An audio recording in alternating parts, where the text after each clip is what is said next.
जब श्री राम और उनके भाइयों को उनके गुरु जंगल में लेकर के जाते हैं पढ़ाने के लिए, रास्ते में जाते जाते जब वो देखते हैं कि हड्डियों के ढेर लगे हुए हैं, तब अपने गुरु से श्री राम पूछते हैं कि गुरु जी ये क्या है। उस समय वो कहते हैं कि ये हड्डियों के ढेर हैं और ये हड्डियाँ उन ऋषियों की है जो जंगलों में यहाँ साधना करते थे, तपस्या करते थे। तो वो पूछते हैं कि ये यहाँ हड्डियों के ढेर में क्यों तब्दील हो गए। तब वो कहते हैं कि राक्षसों ने जो है इनका वध कर दिया है, इनको मार दिया है।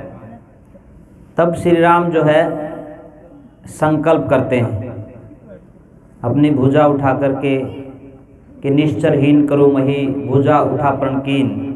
श्री राम ने अपनी भुजाओं को उठा करके ये संकल्प किया। आवाज़ तो नहीं, हाँ हेलो, ठीक है। तो श्री राम ने जो संकल्प किया था कि इस धरती को असुरों से रहित कर देंगे, इस धरती के ऊपर किसी प्रकार की कोई समस्या नहीं रहेगी, ऐसा कार्य करना है। फिर उनके पूरे जीवन को आप देखते हैं तो हर क्षेत्र में अलग अलग बातें उनके जीवन के माध्यम से आपको देखने को मिलती हैं। आसुरी प्रवृत्ति एक विचार का नाम भी है जो न सिर्फ उस समय बल्कि आज भी दिखाई देती है। कल जब विजयदशमी का त्यौहार पूरे देश में मनाया जाएगा तो 6 तारीख को अखबारों में ये लिखा हुआ मिलेगा कि कितने करोड़ों रुपए के नकली रावण बना करके हमने जला दिए हैं। और जो असली रावण है शायद वो इस प्रक्रिया को देख करके खुश भी हो रहा होगा कि ये कैसे लोग हैं, नकली रावण को जला रहे हैं जबकि असली तो मैं खड़ा हूँ। वो थोड़ा सा इस बात पे तो ऐतराज़ कर सकता है कि लोग ये नाम तो राम का ले रहे हैं और कार्य मेरे वाले करते हैं।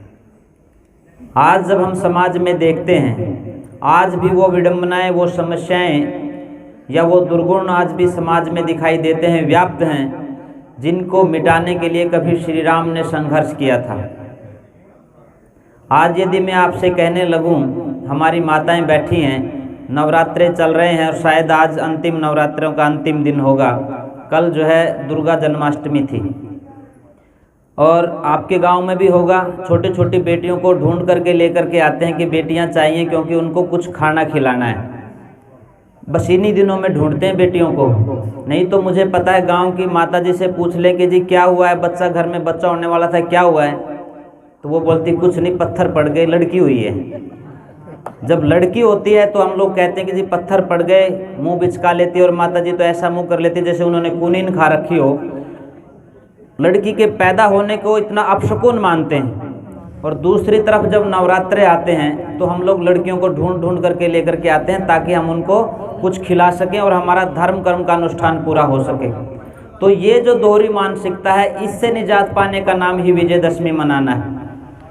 आज इस देश की हम बात करें, जिस परिस्थितियों में हम रह रहे हैं, इस देश में शराब की नदियां बहाई जा रही हैं। इससे आप भी वाकिफ़ हैं, हम भी वाकिफ़ हैं। मैं हरियाणा में रहता हूं और हरियाणा का जितना भी एरिया पंजाब बॉर्डर से लगता है, पूरा का पूरा बुरी तरह से नशे की गिरफ्त में है।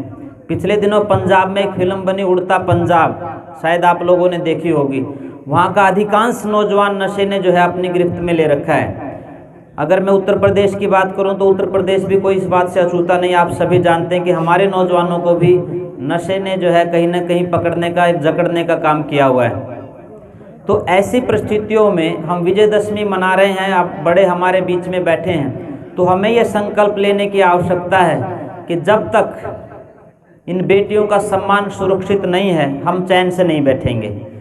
आज हमारी बेटी या हमारी बहन, हमारी माँ यदि घर से बाहर जाती है या उसको ये कहूँ मेरठ जा कर के आना है और वो अकेली चली जाए, सुरक्षित वापस आ जाए, उसके साथ कोई दुर्व्यवहार ना हो, कोई छींटा कशी ना हो, मुझे तो विश्वास नहीं है कि वो वैसे के वैसे वापस आ जाएंगे।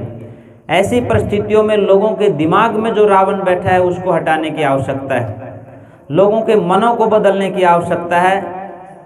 चाहे बहनों के प्रति दूसरे दर्जे के व्यवहार की बात हो, चाहे जातिवाद के जहर की बात हो, चाहे सांप्रदायिकता के जहर की बात हो, चाहे भ्रष्टाचार की बात हो, चाहे धर्म के नाम पर जो धंधा चल रहा है और आजकल के कुछ धर्मगुरु ये भी कहने लग गए हैं कि इन बेटियों को, माओं को गायत्री मंत्र बोलने का अधिकार नहीं है। ये भी कहने लग गए कि इनको वेद पढ़ने का भी अधिकार नहीं है। और अंकित जी बैठे, उनको कहना चाहता हूँ कि एक ताज़ा अभी धर्मगुरु बना है, मुश्किल से 22-25 साल की उसकी उम्र है। उसने ये भी कहना शुरू कर दिया कि महिलाओं को तो यज्ञ करने का भी अधिकार नहीं है।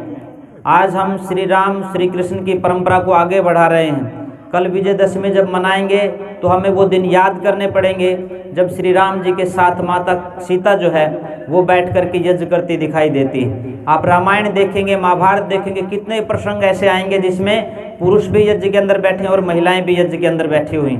जो व्यक्ति धर्म का नाम ले रहे हैं और धर्म के नाम पर आधी आबादी को दूर करना चाहते हैं धर्म से, और खास करके उस माँ को जिसको कहते हैं माता निर्माता भवती, माँ निर्माण करने वाली होती है, जिस माँ के ऊपर जिम्मेदारी है कि जब बच्चा पैदा होगा उसको संस्कार देने हैं, उसको समाज में चलना सिखाना है, बड़ों के साथ व्यवहार सिखाना है, उस माँ को जो है वेद के मंत्रों से दूर किया जा रहा है, गायत्री मंत्र बोलने से रोका जा रहा है और उनको यज्ञ में बैठने से रोका जा रहा है। आज मुझे लगता है कि विजयदशमी मनानी है तो ये जो समस्याएं आ रही हैं इनके ऊपर भी विजय प्राप्त करने की आवश्यकता है। कोई राजनेता आपके बीच में आए, कोई धर्म के नाम पर धंधा करने वाला व्यक्ति आपके बीच में आए तो हमें उनकी बातों को बड़ी सावधानी से सुनना है। तर्क के ऊपर कितना खरा उतरती है, वेद के ऊपर कितना खरा उतरती है, विज्ञान के ऊपर कितना खरा उतरती है, और जिसको हम संविधान कहते हैं उस संविधान के ऊपर वो कितना खरा उतरती है, उसके बाद ही हमें उनकी बातों को अपने जीवन में अपनाने का प्रयास और पुरुषार्थ करना चाहिए। यदि हम ऐसा नहीं कर पाते हैं तो कहीं ना कहीं हम लज्जित कर रहे हैं या कृतघ्नता का पाप कर रहे हैं कि हम अपने पूर्वजों का कोई ध्यान नहीं कर रहे हैं। एक वीडियो 2-3 दिन से काफ़ी वायरल हो रखी है, आप लोगों को भी ऐसी वीडियोज़ का संज्ञान लेना चाहिए। कुछ लोग जो है नाच रहे हैं मंच के ऊपर और एक लड़के को लड़कियों के कपड़े पहना करके सीता बना रखा है और ऐसे अश्लील शब्द हैं उस गीत के अंदर कि घर में बैठ करके माँ और बेटा उनको सुन नहीं सकते, भाई और बहन उन शब्दों को सुन नहीं सकते, और उसके ऊपर सीता जिसको बनाया गया है वो सीता नाच रही है और उसके साथ में कुछ लफंगे दारू पी करके नाच रहे हैं। ऐसी परिस्थितियां जब हम धर्म का नाम ले रहे हैं और इस तरह के आडंबर हो रहे हैं तो ये हमारे नौजवानों के दिमाग में धर्म के प्रति घृणा पैदा करने का काम करेंगे। पिछले दिनों राम रहीम सिंह जेल में गया और उसका ये पता चला कि ये तो क्या क्या करता था। वहाँ पर जो लड़कियां रहती थी उनके साथ एक तरह से वैश्यवृत्ति उनसे वो करवाई जाती थी। ये बातें जब समाज में खुली तो नौजवान लड़कों ने ये कहा अगर यही धर्म है तो इस धर्म की आज आवश्यकता नहीं है। आप लोगों को धर्म से हटाने के लिए ये सारी चीज़ें चल रही हैं और आप लोग बोलते नहीं हैं। कृष्ण के बारे में भी बहुत कुछ कहा जाता है। कृष्ण को कहा जाता है कि ये तो चोर था।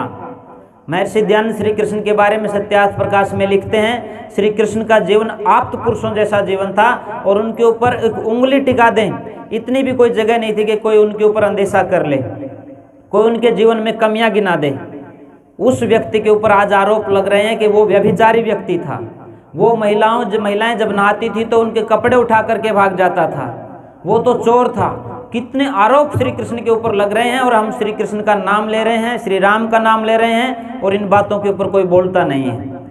और सबसे बड़ी विडंबना है कि धर्म के मंचों पर इस तरह की बातें हो रही हैं। तो मैं ज़्यादा ना कहते हुए आप लोगों से इतना ही संकल्प करना चाहता हूँ, करवाना भी चाहता हूँ और खुद भी संकल्प लेने का आज दिन है, क्योंकि हम जो पर्व मना रहे हैं ये विचार करने के लिए हैं, ये कोई एक दिन के लिए नहीं है। ये तो आप लोगों की याददाश्त बनी रहे, इसलिए आज का दिन तो पर्टिकुलर कर दिया गया है कि नहीं आज तो हमें संकल्प लेना पड़ेगा, क्योंकि हमारी जो पूर्वजों की जो संस्कृति थी, जो विरासत थी, उसको बचा करके रखना हमारी जिम्मेदारी है। और ये खास करके पश्चिम उत्तर प्रदेश और पूरा हरियाणा, जिसके बारे में महर्षि दयानंद जी ने कहा कि यहाँ ज़्यादा काम करने की आवश्यकता नहीं है, क्योंकि यहाँ जो जाट जी हैं, जाट को जाट जी लिखा सत्यार्थ प्रकाश में कि इस जैसे यदि व्यक्ति हो जाएं तो समाज सुधर सकता है। और वो उसमें एक उदाहरण देते हैं। अभी थोड़े कुछ दिन पहले श्राद्ध गए हैं, श्राद्ध सब लोगों ने मनाए अपने अपने तरीके से, और वो कहते हैं कि एक बार एक जाट के घर में एक पंडित जी ने कहा कि आपके पिताजी को जो है ऊपर गाय की ज़रूरत है, वो चाहिए, तो वो गाय दे देते हैं। 2 दिन 4 दिन के बाद जब वो किसान बाहर निकल करके देखता है कि पंडित जी के घर में वो गाय बंधी हुई है, वो पूछते हैं कि आपने मेरे पिताजी के पास गाय नहीं भेजी? वो कहते कि जी आप तो बावड़े ही रह गए, वहाँ थोड़ी जाती गाय, ये तो संकल्प की बात होती है, आपने कर लिया और हमने भेज दिया, बस ठीक है। तब वो कहते हैं कि अगर ऐसी बात है तो ये संकल्प हम अपने घर से ही करेंगे और उस गाय को खोल करके वापस अपने घर पे ले आते हैं। कई दिन पहले हमारे साथ में स्वामी जी के एक साथी हैं बिरजानंद जी, 70-72 साल की उनकी उम्र है। मैंने सुबह कहा कि आप नाश्ता कर लीजिए, तो उन्होंने कहा नहीं मेरा पेट कुछ भरा भरा सा लग रहा है। मैंने कहा कि शायद किसी ने श्राद्ध किया होगा, पिछला श्राद्ध जो है कहीं ना कहीं उन्होंने खाना खिलाया होगा, आपके पास आ गया होगा। मैंने उनके ये एक तरह से तर्क भी कही है या उनके ऊपर जो है ना व्यंग करते हुए मैंने ये बातें कही कि आज इस तरह की परिस्थितियाँ चल रही हैं। हमारे बड़े बुजुर्ग जो है अगर उनकी आज हम सेवा नहीं कर रहे हैं, मैं तो ये कहता हूँ अक्सर आज़ादी का अमृत महोत्सव मना रहे हैं, देश को आज़ाद हुए 75 साल हो गए, तो इस आज़ादी के अमृत महोत्सव में एक अमृत महोत्सव और जोड़ लीजिए। अपने गांव के जो बड़े बुजुर्ग हैं जिनकी उम्र 70-75 साल से ज़्यादा की हो चुकी है, उन सब का सम्मान कीजिए जीते जी। असली श्राद्ध तो उनकी सेवा है, उनके प्रति सुरक्षा, उनकी शुश्रूषा जो है वो अगर हम करते हैं तो सच्चा श्राद्ध वही होगा। और एक कहानी 2-3 दिन से वायरल हो रखी, वो भी आपने शायद सुनी होगी या सुननी चाहिए। एक बुजुर्ग पिता हाथ जोड़ करके अपने बेटे से कहता है कि बेटा मुझे आज ही रोटी दे दीजिए, मैं भूखा हूँ, आप बाद में चाहे मेरा श्राद्ध मत करना। ये जो बातें चल रही हैं तो हमें संकल्प लेना चाहिए कि हमारे जो बड़े बुजुर्ग हैं उनकी सेवा भी हो, उनका सम्मान भी हो। यदि हम उनका सम्मान करते हैं तो हम ये मान सकते हैं कि हम अपने पूर्वजों की परंपराओं को आगे बढ़ा रहे हैं। आज ये सारे के सारे साथी संकल्प लें, श्री राम और श्री कृष्ण की परंपरा को आगे बढ़ाना है तो अपने घर में नशे को नहीं आने देना है। यदि हमें उनकी परंपरा को आगे बढ़ाना और खास करके श्री कृष्ण की परंपरा को आगे बढ़ाना है तो इन माँ बहन बेटियों के सम्मान को सुरक्षित रखने की जिम्मेदारी भी हमारी बनती है। आज धर्म के नाम पर जो अंधविश्वास चल रहा है उससे बचने की और बचाने की आज आवश्यकता दिखाई देती है। भ्रष्टाचार चाहिए कि धर्म के नाम पर भी बहुत भ्रष्टाचार हो रहा है और थाने तहसील के अंदर भी बहुत भ्रष्टाचार आज देखने को मिलता है। इन सब से भी छुटकारा पाने का आज संकल्प लेने का अवसर है और यदि हम ये काम कर पाए तो हम सब मिलकर के बोलेंगे जो बोले सो अब है, वैदिक धर्म की जय। आपने मुझे सुना।